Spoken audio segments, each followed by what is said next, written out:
Uniform, it says belong, it says team, it says order. But too often uniform also says you must wear this if you're a boy and you must wear this if you're a girl. But darling, it's completely fucking backwards. Let's talk about Sea Cadets, a proud institution 160 years old teaching seamanship, discipline and community. They handed their cadets the same crisp jacket, the same navy trousers and the same boots. Because when you're navigating the tide, it makes sense for everyone to wear the same rig. So why in 2025 do so many youth uniformed organisations still cling to the binary clothing rules? Dresses for girls, trousers for boys. So why does identity, something so personal and so alive, get dismissed at the door of a dress code? Across schools and institutions worldwide, a movement is growing. Gender-neutral uniform policies, unisex blazers, trousers or skirts optional, choices open. Not because identity is messy, but because identity deserves respect. Because forcing clothing on bodies by gender isn't tradition,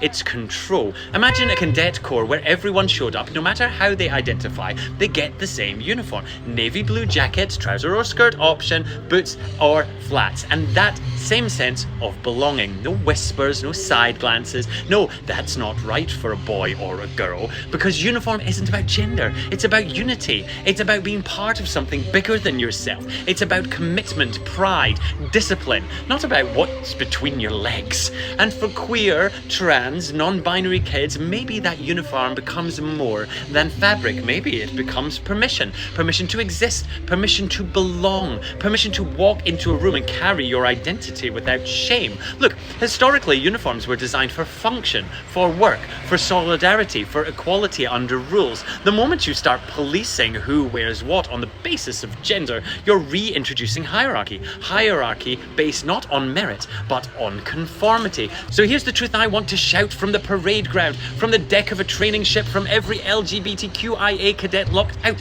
because they don't fit the uniform. You don't need permission to belong. You don't need a different rulebook. You need a uniform that fits all of us. If Sea Cadets or any uniformed youth organisation wants to teach discipline, unity, respect, let's start with the respect for identity. Let them make inclusion standard, not optional. Let them swap boys rig, girls rig for cadet rig. Your size, your identity. Because in a world where drag is prosecuted, where queer bodies are policed, and where identity is villainized, a gender-neutral uniform is a statement. It's not too radical, it's just fairness. Navy blue fairness. And if you made it this far in the video, well done you. Go ahead and smash that follow button, babes.